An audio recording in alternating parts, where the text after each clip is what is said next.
శాంతి. ఈరోజు బాబా మనల్ని భాగ్యశాలిగా తయారు చేయడానికి వచ్చాను అన్నారు. మీరు పురుషార్థంతో చాలా ఉన్నతంగా తయారు కావచ్చు. ఇప్పుడు మీరు విహంగ మార్గం యొక్క సేవ చేసి ఉన్నత పదవిని పొందాలి.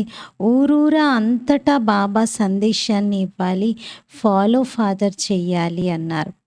ఇది 2 నవంబర్ మురళీ సారము. మధురమైన పిల్లలు, సంగమయుగం భాగ్యశాలిగా అయ్యే యుగము.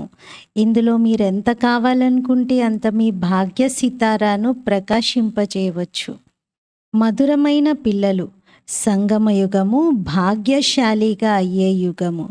ఇందులో మీరు ఎంత కావాలనుకుంటే అంత మీ భాగ్య సితారను ప్రకాశింపచేసుకోవచ్చు. మొత్తం కల్పంలో సంగమయుగమే మన భాగ్యాన్ని నిర్మించుకునేందుకు, తయారు చేసుకునేందుకు ఆధారం. ఇంకెక్కడా కూడా కల్పం మొత్తంలో ఎన్ని ప్రయత్నాలు చేసినా కూడా భాగ్యం నిర్మాణం జరగదు. ఎందుకంటే దిగజారి కళలో ఉంటాం. సంగమయుగంలో మాత్రమే మనం పైకెక్కుతాం, ఉన్నతంగా అవుతాం. అందుకే ఈ సమయాన్ని మన భాగ్యాన్ని ఉన్నతంగా తయారు చేసుకోవడానికి మనము ఉపయోగించుకోవాలి.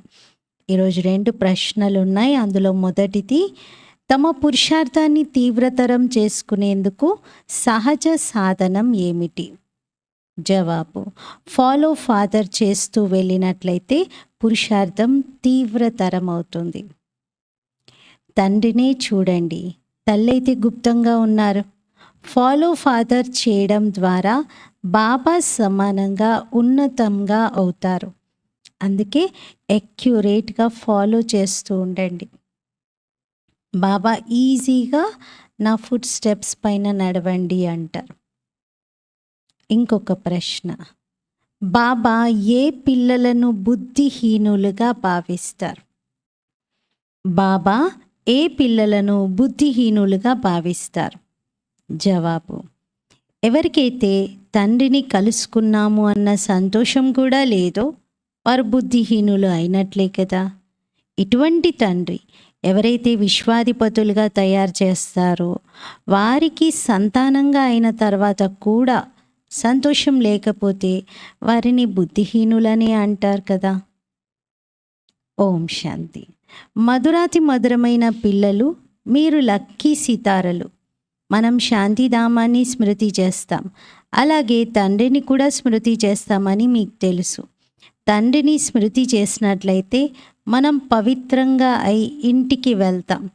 ఇక్కడ కూర్చొని ఈ విషయాన్ని ఆలోచిస్తారు కదా. తండ్రి ఇంకెటువంటి కష్టమును ఇవ్వటం లేదు. జీవనముక్తి గురించి అయితే ఎవ్వరికీ తెలియదు. వారందరూ ముక్తి కొరకే పురుషార్థం చేస్తున్నారు, కానీ ముక్తి యొక్క అర్థాన్ని అర్థం చేసుకోరు. కొందరు మేము బ్రహ్మంలో లీనమైపోవాలి, మళ్ళీ తిరిగి రాకూడదు అని భావిస్తారు. మనం ఈ చక్రంలోకి తప్పకుండా రావాల్సిందే. ఈ విషయం అయితే వారికి తెలియదు. ఇప్పుడు పిల్లలైన మీరు ఈ విషయాలను అర్థం చేసుకుంటారు. మనం స్వదర్శన చక్రధారులమైన లక్కీ సితారలమని పిల్లలైన మీకు తెలుసు. లక్కీ అని అదృష్టవంతులనే అంటారు. ఇప్పుడు పిల్లలైన మిమ్మల్ని అదృష్టవంతులుగా తండ్రి తయారు చేస్తున్నారు. తండ్రి ఏ విధంగా ఉంటారో పిల్లలు అలాగే ఉంటారు కదా. కొందరు తండ్రులు షావుకారులుగా ఉంటారు, కొందరు తండ్రులు పేదవారిగా ఉంటారు. మాకైతే అనంతమైన తండ్రి లభించారు అని పిల్లలైన మీకు తెలుసు. ఎవరెంత అదృష్టవంతులుగా అవ్వాలనుకుంటే అంత అవ్వవచ్చు. ఎవరెంత షావుకారులుగా అవ్వాలనుకుంటే అంత అవ్వవచ్చు. బాబా అంటారు, అదృష్టమైన రిచ్నెస్ అయినా ఇప్పుడు ఏదైనా మీరు తయారు చేసుకునేటువంటి అవకాశం ఈ సంగం యుగంలో ఉంది. ఏది కావాలనుకుంటే అది పురుషార్థం ద్వారా తీసుకోండి. మొత్తం ఆధారం అంతా పురుషార్థంపై ఉంది. పురుషార్థం చేసి ఎంత ఉన్నత పదవిని తీసుకోవాలనుకుంటే అంత తీసుకోవచ్చు. ఉన్నతోన్నతమైన పదవి ఈ లక్ష్మీనారాయణులది. స్మృతి చార్టును కూడా తప్పకుండా పెట్టుకోవాలి. ఎందుకంటే తమో ప్రధానం నుండి సతో ప్రధానంగా తప్పకుండా అవ్వాల్సిందే. తెలివి తక్కువ వారిగా ఊరికే అలా కూర్చొని ఉండిపోకూడదు. బాబా అర్థం చేయించారు. పాత ప్రపంచం ఇప్పుడిక కొత్తగా అవ్వనున్నది. కొత్త సతో ప్రధాన ప్రపంచంలోకి తీసుకొని వెళ్ళేందుకే బాబా వస్తారు. వారు అనంతమైన తండ్రి, అనంతమైన సుఖాన్ని ఇచ్చేవారు. వారు అర్థం చేయిస్తారు, సతో ప్రధానంగా అవ్వడం ద్వారానే మీరు అనంతమైన సుఖాన్ని పొందగలుగుతారు అని. సతోగా అయితే తక్కువ సుఖాన్ని పొందుతారు, రజోగా అయితే అంతకన్నా తక్కువ సుఖాన్ని పొందుతారు. లెక్కనంతటిని బాబా తెలియజేస్తారు. అపారమైన ధనం మీకు లభిస్తుంది, అపారమైన సుఖాలు లభిస్తాయి. అనంతమైన తండ్రి నుండి వారసత్వాన్ని పొందేందుకు స్మృతి తప్ప ఇంకొక ఉపాయమే లేదు. ఎంతెంత బాబాని స్మృతి చేస్తారో అంతగా స్మృతి ద్వారా ఆటోమేటిక్గా దైవీ గుణాలు కూడా వస్తాయి. సతో ప్రధానంగా అవ్వాలంటే దైవీ గుణాలు కూడా తప్పకుండా కావాలి. తమ చెకింగ్ని తామే చేసుకోవాలి. ఎంత ఉన్నత పదవిని తీసుకోవాలనుకుంటే అంత మీ పురుషార్థం ద్వారా తీసుకోవచ్చు. చదివించే టీచర్ అయితే కూర్చొని ఉన్నారు. బాబా అంటారు, కల్పకల్పం మీకు ఈ విధంగానే అర్థం చేయిస్తాను. పదాలు రెండే ఉన్నాయి, మనాభవ మధ్యాజీభవ. అనంతమైన తండ్రిని మీరు గుర్తిస్తారు. ఆ అనంతమైన తండ్రియే అనంతమైన జ్ఞానాన్ని ఇచ్చేవారు. పతితుల నుండి పావనులుగా అయ్యే దారిని కూడా ఆ అనంతమైన తండ్రియే అర్థం చేయిస్తారు. తండ్రి ఏదైతే అర్థం చేయిస్తారో అది కొత్త విషయం ఏమీ కాదు. గీతలో కూడా పిండిలో ఉప్పు ఉన్నంతగా వ్రాయబడి ఉంది. స్వయాన్ని ఆత్మగా భావించండి. దేహపు ధర్మాలన్నింటినీ మర్చిపోండి. మీరు ప్రారంభంలో అశరీరీలుగా ఉండేవారు. ఇప్పుడు అనేక మిత్ర సంబంధీకుల బంధనంలోకి వచ్చారు. అందరూ తమో ప్రధానంగా ఉన్నారు. ఇప్పుడు మళ్ళీ సతో ప్రధానంగా అవ్వాలి. తమో ప్రధానుల నుండి మళ్ళీ మనం సతో ప్రధానులుగా అవుతాం. అప్పుడు మిత్ర సంబంధీకులు మొదలైన వారందరూ పవిత్రంగా అవుతారని మీకు తెలుసు. అంటే మనం సతో ప్రధానంగా అయినప్పుడు సృష్టి మొత్తం సతో ప్రధానంగా అవుతుంది. ఎవరు ఎంతగా కల్పపూర్వం సతో ప్రధానంగా అయ్యారో అంతగాని మళ్ళీ అవుతారు. వారి పురుషార్థమే అలా ఉంటుంది. ఇప్పుడు మరి ఎవరిని ఫాలో చేయాలి? ఫాలో ఫాదర్ అన్న గాయనమైతే ఉంది కదా, తండ్రిని ఫాలో చేయాలి. వీరు ఏ విధంగా స్మృతి చేస్తారో, పురుషార్థం చేస్తారో అలా వీరిని ఫాలో చేయండి. పురుషార్థం చేయించేవారైతే తండ్రియే, వారు చేయిస్తారు. వారు పురుషార్థం చెయ్యరు, వారు చేయిస్తారు అంతే. మళ్ళీ మధురాతి మధురమైన పిల్లలు ఫాలో ఫాదర్ చేయండి అని చెప్తారు. మాతాపితలు గుప్తమైన వారు కదా, తల్లి గుప్తంగా ఉన్నారు, తండ్రి అయితే కనిపిస్తారు. ఇది బాగా అర్థం చేసుకోవాల్సింది. ఇటువంటి ఉన్నతమైన పదవిని పొందాలంటే తండ్రిని బాగా స్మృతి చేయండి. ఈ బాబా స్మృతి చేసినట్లుగా స్మృతి చేయండి. బ్రహ్మబాబా ఎలా శివబాబాని జ్ఞాపకం చేస్తున్నారో అలా మీరు చేయండి, ఫాలో చేయండి. ఈ తండ్రియే అందరికన్నా ఉన్నతమైన పదవిని పొందుతారు. ఇది బాగా గుర్తుంచుకోండి, మర్చిపోకండి. మాయ అనేకులను మరిపింపజేస్తూ ఉంటుంది. మేము నరుడి నుండి నారాయణుడిగా అవుతాము అని మీరే అంటారు. దానికి కూడా తండ్రి యుక్తిని తెలియజేస్తారు. మీరు ఆ విధంగా ఎలా అవ్వగలరో తెలియజేస్తారు. అందరైతే ఎక్యురేట్గా ఫాలో చేయరని మీకు తెలుసు కదా. లక్ష్యం, ఉద్దేశం బాబా ఇస్తారు, ఫాలో ఫాదర్ అని. ఇది ఈ సమయం యొక్క గాయనమే. తండ్రి కూడా ఇప్పుడు పిల్లలైన మీకు జ్ఞానాన్ని ఇస్తారు. సన్యాసులకు అనుచరులు అని అంటారు, కానీ అది తప్పు కదా. నిజానికి అసలు వారిని ఫాలో చేయరు. వారంతా బ్రహ్మజ్ఞానులు, తత్వజ్ఞానులు. వారికి జ్ఞానాన్ని ఈశ్వరుడేమీ ఇవ్వరు. తత్వజ్ఞానులుగా లేక బ్రహ్మజ్ఞానులుగా పిలవబడతారు, కానీ బ్రహ్మము లేక తత్వము వారికి జ్ఞానాన్ని ఇవ్వవు. అదంతా శాస్త్రాల జ్ఞానం. ఇక్కడ మీకు తండ్రియే జ్ఞానాన్ని ఇస్తారు. వారిని జ్ఞాన సాగరుడు అని అంటారు. దీనిని బాగా నోట్ చేసుకోండి, మీరు మర్చిపోతారు. ఇది మీ హృదయంలో బాగా ధారణ చేయవలసిన విషయం. బాబా ప్రతిరోజు చెప్తారు, మధురాతి మధురమైన పిల్లలు స్వయాన్ని ఆత్మగా భావిస్తూ తండ్రినైన నన్ను స్మృతి చేయండి. ఇప్పుడిక తిరిగి వెళ్ళాలి. పతితులైతే వెళ్ళలేరు, పవిత్రులుగా యోగ బలంతో అవ్వాలి. లేకపోతే శిక్షలు తప్పవు. 2 మార్గాలున్నాయి. యోగ బలంతో అయినా పవిత్రంగా అవ్వచ్చు, లేకపోతే శిక్షలు అనుభవించి అయినా వెళ్ళొచ్చు. అందరి లెక్కాచారాలు తప్పకుండా తీరాలి. బాబా అయితే అర్థం చేయించారు, ఆత్మలైన మీరు నిజానికి పరంధామవాసులు. మళ్ళీ ఇక్కడ సుఖ దుఃఖాల పాత్రను అభినయించారు. సుఖపు పాత్ర రామరాజ్యంలో మరియు దుఃఖపు పాత్ర రావణ రాజ్యంలో ఉంటుంది. రామరాజ్యము అని స్వర్గాన్ని అంటారు. అక్కడ సంపూర్ణ సుఖం ఉంటుంది. స్వర్గవాసులు మరియు నరకవాసులు అని కూడా అంటారు.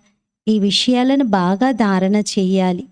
ఎంతెంతగా తమో ప్రధానుల నుండి సతో ప్రధానులుగా అవుతూ ఉంటారో అంతగా లోపల మీకు సంతోషం కూడా కలుగుతుంది. ద్వాపర యుగంలో రజోగా ఉన్నప్పుడు కూడా మీకు సంతోషం ఉండేది. అప్పుడు మీరు ఇంత దుఃఖపడేవారు కాదు, ఇంత వికారీగా లేరప్పుడు. ఇక్కడైతే ఇప్పుడు ఎంత వికారీగా దుఃఖితులుగా ఉన్నారు. మీరు మీ పెద్దవారిని చూడండి, వారు ఎంత వికారులుగా మద్యము తాగేవారిగా ఉన్నారు. మద్యము చాలా చెడ్డది. సత్యయుగంలోనైతే అలాంటి అశుద్ధమైనటువంటివి ఏమీ ఉండవు. అక్కడందరూ శుద్ధమైన ఆత్మలు ఉంటారు. మళ్ళీ క్రిందకు దిగుతూ పూర్తిగా చీచీగా అయిపోతారు. అందుకే దీనిని రౌరవ నరకము అని అంటారు. మద్యం ఎటువంటిదంటే దానిని తాగేవారు పోట్లాటలకు, మారణ హోమానికి నష్టాన్ని కలిగించుకునే విధంగా తయారవుతారు. నష్టాన్ని కలిగించడానికి ఎంతో పెద్ద ఆలస్యం చేయరు. ఈ సమయంలో మనుష్యుల బుద్ధి భ్రష్టంగా అయిపోయింది. మాయ చాలా శక్తివంతమైనది. బాబా అయితే సర్వశక్తివంతుడు, సుఖాన్ని ఇచ్చేవారు. అలాగే మాయ కూడా చాలా దుఃఖాన్ని ఇస్తుంది. కలియుగంలో మనుషుల పరిస్థితి ఎలా తయారైపోతుందంటే పూర్తిగా శిథిలావస్థకు చేరుకుంటారు. ఏమీ అర్థం చేసుకోరు, రాతి బుద్ధి కలవారిగా ఉంటారు. ఇది కూడా డ్రామా కదా. ఎవరి భాగ్యంలోనైనా లేకపోతే ఇక ఇటువంటి బుద్ధిగా తయారవుతుంది. అంటే భాగ్యంలో లేకపోతే వారు కూడా రాతి బుద్ధిగా అయిపోతారు. బాబా జ్ఞానాన్ని అయితే చాలా సహజంగా ఇస్తారు. పిల్లలు అంటూ ప్రేమగా అర్థం చేయిస్తూ ఉంటారు. మాతలు కూడా అంటారు, మాకు 5 లౌకిక పిల్లలున్నారు మరియు ఒక పారలౌకిక పుత్రుడు ఉన్నారు అని. వారు మమ్మల్ని సుఖధామంలోకి తీసుకెళ్లేందుకే వచ్చారు అని అంటారు. పారలౌకిక పుత్రుడెవరు? శివబాబా. తండ్రి కూడా అర్థం చేసుకుంటారు, అలాగే పిల్లలు కూడా అర్థం చేసుకుంటారు. వారు ఇంద్రజాలికుడు కదా. శివబాబా ఒక మంచి మెజిషియన్. అందుకే మనల్ని సుఖధామానికి యజమానిగా చేస్తారు. తండ్రి ఇంద్రజాలికుడైతే పిల్లలు కూడా ఇంద్రజాలికులుగా అవుతారు. బాబా మా కొడుకుగా కూడా అవుతారు అని అంటారు. కావున తండ్రిని ఫాలో చేసి ఈ విధంగా తయారవ్వాలి. స్వర్గంలో వీరి రాజ్యం ఉండేది కదా. శాస్త్రాల్లో ఈ విషయాలు లేవు. ఈ భక్తి మార్గపు శాస్త్రాలు కూడా డ్రామాలో నిశ్చితమై ఉన్నాయి. అవి మళ్ళీ ఉంటాయి. బాబా ఇది కూడా అర్థం చేయిస్తున్నారు. చదివించే టీచర్ అయితే కావాలి కదా. పుస్తకం టీచర్ అవ్వదు కదా. పుస్తకంలో రాసి ఉంటాయి, మొత్తం అంతా నాలెడ్జ్ ఉంటుంది, కానీ పుస్తకం టీచర్ అయి చదివించదు కదా. అలాగైతే ఇక టీచర్ అవసరం ఏముంటుంది? పుస్తకాలు ఉంటే సరిపోతుంది మరి. కానీ పుస్తకం ఉన్నా మళ్ళీ ఒక టీచర్ కావాలి. ఈ పుస్తకాలు మొదలైనవి సత్యయుగంలో ఉండవు. బాబా అర్థం చేయిస్తున్నారు, మీరు ఆత్మ అంటే ఏమిటో అర్థం చేసుకున్నారు కదా. ఆత్మలకు తండ్రి కూడా తప్పకుండా ఉన్నారు. ఎవరైనా వచ్చినప్పుడు హిందూ ముస్లిం బాయి అని అందరూ అంటారు, కానీ దాన్ని అర్థం ఏమీ చేసుకోరు. బాయి యొక్క అర్థాన్ని అర్థం చేసుకోవాలి కదా. తప్పకుండా వారి తండ్రి కూడా ఉంటారు అని.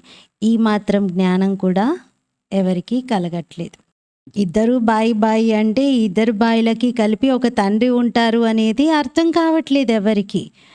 భగవాను వాచ, ఇది అనేక జన్మల అంతిమంలోని అంతిమ జన్మ. దీని అర్థం ఎంత స్పష్టంగా ఉంది. ఏ గ్లాని చేయరు. తండ్రి అయితే దారిని తెలియజేస్తారు. నంబర్ 1 అయిన వారు మళ్ళీ నంబర్ లాస్ట్లోకి వెళ్తారు. తెల్లగా ఉన్నవారే నల్లగా అవుతారు. మేము ఒకప్పుడు తెల్లగా ఉండేవారిమి, మళ్ళీ అలా అవుతాము అని మీరు కూడా భావిస్తారు.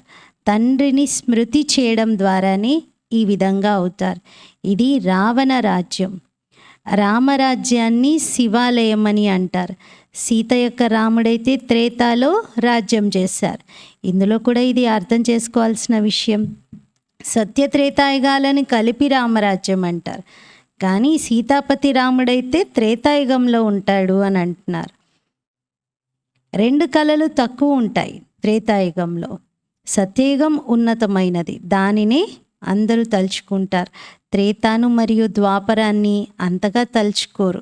కలియుగం అయితే పాత ప్రపంచం, 100% సుఖం మరియు 100% దుఃఖం, రెండిటి వర్ణన ఉంది కదా. ఆ త్రేత మరియు ద్వాపర యుగాలు సెమీగా ఉంటాయి.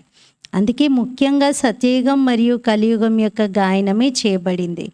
తండ్రి సత్యయుగాన్ని స్థాపన చేస్తారు. ఇప్పుడు మీ పని పురుషార్థం చేయడం. సత్యయుగ నివాసులుగా అవుతారా లేక త్రేతాయుగ నివాసులుగా అవుతారా, అది మీ ఇష్టం అంటున్నారు. బాబా అయితే జ్ఞానం ఇస్తున్నారు. ద్వాపర యుగంలో మళ్ళీ మీరు క్రిందకు దిగుతారు. అయినా కానీ దేవీ దేవతా ధర్మానికి చెందిన వారే కదా. కానీ పతితులుగా అయిన కారణంగా స్వయాన్ని దేవీ దేవతలుగా పిలుచుకోలేరు. తండ్రి మధురాతి మధురమైన పిల్లలకు ప్రతిరోజు అర్థం చేయిస్తారు. ముఖ్యమైన విషయం మనాభవ విషయమే. మీరే నంబర్ 1గా అవుతారు. 84 జన్మల చక్రంలో తిరిగి చివరిలోకి వస్తారు. మళ్ళీ నంబర్ 1లోకి వెళ్తారు. కావున ఇప్పుడు అనంతమైన తండ్రిని స్మృతి చేయాలి. వారు అనంతమైన తండ్రి. పురుషోత్తమ సంగమ యుగంలోనే అనంతమైన తండ్రి వచ్చి 21 తరాలు స్వర్గ సుఖాన్ని మీకు ఇస్తారు.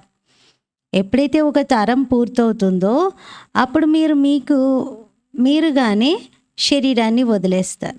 మీరుగానే శరీరాన్ని వదిలేస్తారు. యోగ బలం ఉంది కదా, నియమమే ఆ విధంగా రచింపబడి ఉంది. దీనిని యోగ బలము అని అంటారు. అక్కడ జ్ఞానపు విషయం ఏది ఉండదు. ఆటోమేటిక్గా మీరు వృద్ధులుగా అవుతారు. అక్కడ ఎటువంటి రోగం మొదలైనవి ఉండవు. కుంటివారిగా లేక వంకర టింకరగా ఉండరు. సదా ఆరోగ్యంగా ఉంటారు. అక్కడ దుఃఖపు నామరూపాలేమీ ఉండవు. ఆ తర్వాత మెల్లమెల్లగా కలలు తగ్గుతూ ఉంటాయి. ఇప్పుడు పిల్లలు అనంతమైన తండ్రి నుండి ఉన్నతమైన వారసత్వాన్ని పొందడానికి పురుషార్థం చెయ్యాలి. పాస్ విత్ ఆనర్గా అవ్వాలి కదా. అందరైతే ఉన్నత పదవిని పొందలేరు. ఎవరైతే సేవనే చేయరో వారు ఏం పదవిని పొందుతారు? మ్యూజియంలో పిల్లలు ఎంత సేవం చేస్తారు. పిలవకుండానే అక్కడికి అందరూ వస్తూ ఉంటారు. దీనిని విహంగ మార్గపు సేవ అని అంటారు. దీనికన్నా ఇంకా విహంగ మార్గపు సేవ ఏదైనా వెలువడుతుందేమో తెలియదు. 2 లేక 4 ముఖ్యమైన చిత్రాలు తప్పకుండా మీతో పాటు ఉండాలి. పెద్ద పెద్ద త్రిమూర్తి, వృక్షము, చక్రము, మెట్ల వరుస, ఇవైతే ప్రతి చోట చాలా పెద్ద పెద్దవి ఉండాలి. ఎప్పుడైతే పిల్లలు చురుకైన వారిగా అవుతారో అప్పుడే సేవ జరుగుతుంది కదా. సేవ అయితే జరిగేదే ఉంది. పల్లెల్లో కూడా సేవ చేయాలి. మాతలు చదువుకోకపోయినా కానీ తండ్రి పరిచయాన్ని ఇవ్వడం అయితే చాలా సహజం. పూర్వం స్త్రీలు చదువుకునేవారు కాదు. ముసల్మానుల రాజ్యంలో కేవలం ఒక కన్నుకు మాత్రమే పరదా తెరుచుకొని బయటకు వెళ్ళేవారు. కేవలం ఒక కన్నుకి కనిపించేలాగే తెర తెరుచుకొని బయటికి వెళ్ళేవారు. ఈ బాబా చాలా అనుభవజ్ఞులు. బాబా అంటారు, నాకు ఇవేవి తెలియవు, నేనైతే పైన ఉంటాను. ఎవరు? శివబాబా చెప్తున్నారు, నాకు ఇవన్నీ తెలియదు, ఈ పరదా ఇవన్నీ, ఈ విషయాలన్నింటినీ ఈ బ్రహ్మయే మీకు వినిపిస్తారు. ఇతను అనుభవజ్ఞులు. నేనైతే కేవలం మన్మనాభవ విషయాలనే వినిపిస్తాను మరియు సృష్టి చక్ర రహస్యాన్ని అర్థం చేయిస్తాను. ఇవి వీరికి తెలియదు. ఇతను తన అనుభవాన్ని విడిగా అర్థం చేయిస్తారు. నేను ఈ విషయాల్లోకి వెళ్ళను. నా పాత్ర కేవలం మీకు దారిని చూపించడమే. నేను తండ్రిని, టీచర్ని, గురువును. టీచర్గా మిమ్మల్ని చదివిస్తాను. అంతేకాని ఇందులో కృప మొదలైనటువంటి వాటి విషయం ఏదీ లేదు. నేను చదివిస్తాను, మళ్ళీ నాతో పాటు తీసుకొని వెళ్తాను కూడా. ఈ చదువు ద్వారానే సద్గతి లభిస్తుంది. మిమ్మల్ని తీసుకువెళ్ళేందుకే నేను వచ్చాను. శివుని ఊరేగింపు గాయనం చేయబడింది కదా. శంకరుని ఊరేగింపు ఉండదు, శివుని ఊరేగింపు ఉంటుంది. ఆత్మలందరూ వరుడి వెనుక వెళ్తారు కదా, వీరంతా భక్తురాళ్ళు, నేను భగవంతుణ్ణి. అంటే మనందరినీ బాబా భక్తురాళ్ళు అంటున్నాను, నేను భగవంతుణ్ణి పావనంగా తయారు చేసి నాతో పాటు తీసుకువెళ్ళడం కోసమే మీరు నన్ను పిలిచారు. కావున నేను పిల్లలైన మిమ్మల్ని తప్పకుండా నాతో పాటు తీసుకొని వెళ్తాను. లెక్కాచారాలను సమాప్తం చేయించి తప్పకుండా తీసుకొని వెళ్ళేదే ఉంది. బాబా గడియ గడియ మన్మనాభవ అని చెప్తారు. తండ్రిని స్మృతి చేసినట్లయితే వారసత్వం తప్పకుండా లభిస్తుంది. తండ్రి స్మృతితో వారసత్వం కూడా గుర్తొస్తుంది. విశ్వరాజ్యాధికారం లభిస్తుంది కదా, దాని కొరకు పురుషార్థం కూడా అలా చేయాలి. పిల్లలైన మీకు ఎటువంటి కష్టము ఇవ్వను. భక్తి మార్గంలో ఆయుష్ కూడా చిన్నగా ఉంటుంది. అకాల మృత్యువులు జరుగుతాయి. ఎంతగా అయ్యో దేవుడా అంటూ మొరపెట్టుకుంటూ ఉంటారు. ఎంతటి దుఃఖాన్ని అనుభవిస్తారు. వారి బుద్ధే పాడైపోతుంది. ఇప్పుడు బాబా అంటారు, కేవలం నన్ను స్మృతి చేస్తూ ఉండండి. స్వర్గాధిపతులుగా అవ్వాలంటే దైవీ గుణాలను కూడా ధారణ చేయాలి. పురుషార్థం ఎల్లప్పుడూ మేము లక్ష్మీనారాయణులుగా అవ్వాలి అని ఉన్నతంగా అయ్యేందుకే చేయడం జరుగుతుంది. తక్కువ పురుషార్థం చేయకూడదు కదా. లక్ష్యమైతే ఎప్పుడు ఉన్నతంగానే పెట్టుకోవాలి. ఇంగ్లీష్లో అంటారు లో ఎయిమ్ ఈజ్ క్రైమ్ అని. అంటే చిన్న లక్ష్యం పెట్టుకోవడము అది నేరమే అని అంటారు. ఎప్పుడైనా లక్ష్యం ఉన్నతంగా ఉండాలి. మనం ఆ లక్ష్యాన్ని చేరుకోలేకపోయినా లక్ష్యం ఉన్నతంగానే ఉండాలి అని. బాబా అంటారు, నేను సూర్యవంశం చంద్రవంశం ఈ 2 ధర్మాలను స్థాపన చేస్తాను. వారు ఫెయిల్ అవుతారు. అందుకే క్షత్రియులుగా పిలువబడతారు. ఎవరు? చంద్రవంశీయులు. ఇది యుద్ధ మైదానం కదా. అచ్చా, मीठे मीठे सिकीलते बच्चों प्रति माता पिता बाप दादा का याद प्यार और गुड मॉर्निंग. रूहानी बाप की रूहानी बच्चों को नमस्ते.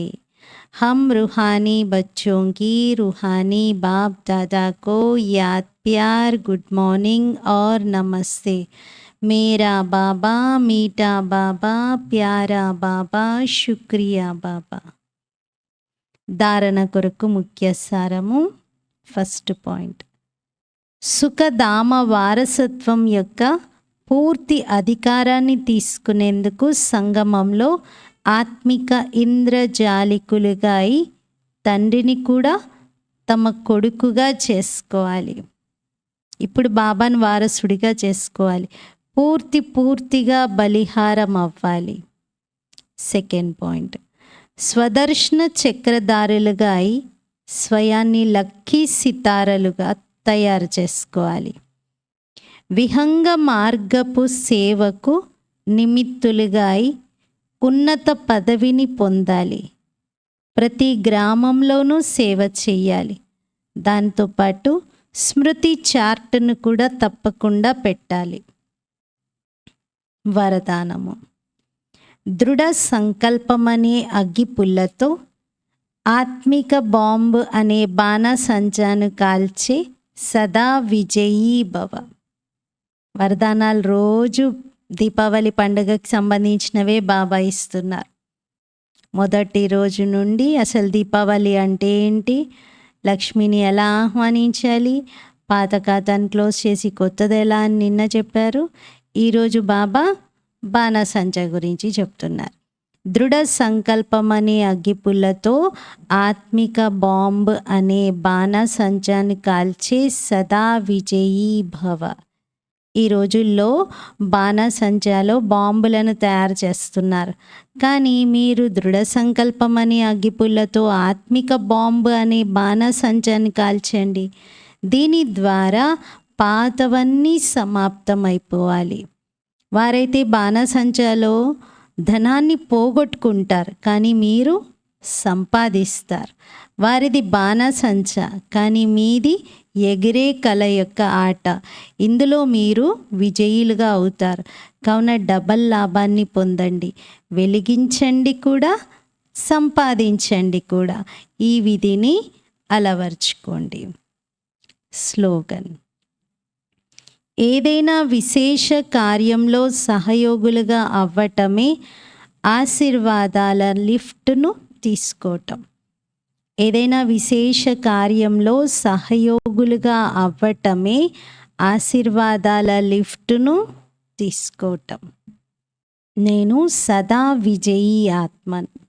దృఢ సంకల్పం అనే అగ్గిపుల్లతో ఆత్మిక బాంబుని కాల్చాలి. అంటే ఆత్మిక బాంబ్ వేయాలి. అంతటా అందరికీ ఆత్మ యొక్క అనుభూతిని మనము చేయించాలి.